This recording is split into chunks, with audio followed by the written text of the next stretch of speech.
સમાચાર વડોદરાથી કે જ્યાં ભારત ન્યૂઝીલેન્ડના વનડે મેચને લઈને તડામાર તૈયારીઓ થઈ રહી છે. મેચને પગલે પોલીસ અને બીસીએ સુરક્ષા વ્યવસ્થાની સમીક્ષા કરી. Range IG Sandipsinh Kotambi stadium ખાતે પહોંચ્યા હતા. બીસીએ પ્રમુખ પ્રણવ અમીન સહિતના હોદ્દેદારો પણ ઉપસ્થિત. ટ્રાફિક તેમજ પાર્કિંગની સુચારુ વ્યવસ્થા માટે વિશેષ આયોજન કરવામાં આવ્યું. 11 જાન્યુઆરીએ વડોદરામાં યોજાશે ભારત ન્યૂઝીલેન્ડની વનડે મેચ.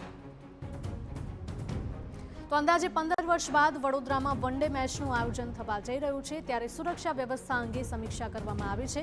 આ સાથે જ વડોદરાવાસીઓમાં પણ વનડે મેચને લઈને ક્રેઝ પણ જોવા મળી રહ્યું છે. તેવામાં માત્ર 30,000 વ્યક્તિની કેપેસિટી ધરાવતા આ સ્ટેડિયમમાં વનડે મેચ યોજાવા જઈ રહી છે, ત્યારે ક્રિકેટ રસિકોને પૂરતી ટિકિટ ન મળવાથી નારાજગી જોવા મળી રહી છે. ત્યારે બીસીએ પ્રમુખે જેમને ટિકિટ નથી મળી તેમની માફી પણ માંગી છે. અનફોર્ચ્યુનેટલી આ સ્ટેડિયમની કેપેસિટી ખાલી 30,000 છે.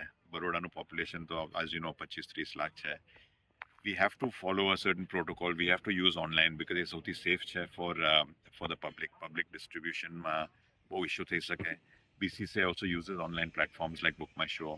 બટ આઈ એમ સોરી જેને ના મળી હોય ટિકિટ, બટ હોપફુલી આ મેચ સારી જશે and BCCI will give us more matches એટલે you will get enough opportunities in the future as well. તો વનડે મેચને લઈને ક્રિકેટ ચાહકોમાં પણ અનેરો ઉત્સાહ છે, ત્યારે સુરક્ષા વ્યવસ્થામાં પણ વધારો કરવામાં આવ્યો છે. સેક્ટર આધારે વિશેષ બંદોબસ્તનું આયોજન કરવામાં આવ્યું છે. તો સાથે જ ટ્રાફિક અને પાર્કિંગની સુવિધાઓ અંગે પણ રૂટ એ અને રૂટ બીના ડાયવર્ઝન બનાવવામાં આવ્યા છે. મહત્વનું છે કે વિરાટ કોહલી સહિતના સ્ટાર ક્રિકેટર્સના આગમનથી ક્રિકેટ ચાહકોની ભીડ ઉમટશે, ત્યારે રેન્જ આઈજી અને બીસીએ દ્વારા સુચારુ વ્યવસ્થા માટે વિશેષ આયોજન કર્યું છે. વી એક્સપેક્ટ કે ટોટલ હાઉસફુલ રહેશે, તો પબ્લિકના મૂવમેન્ટ અને ટ્રાફિકના મૂવમેન્ટ ખૂબ રહેશે.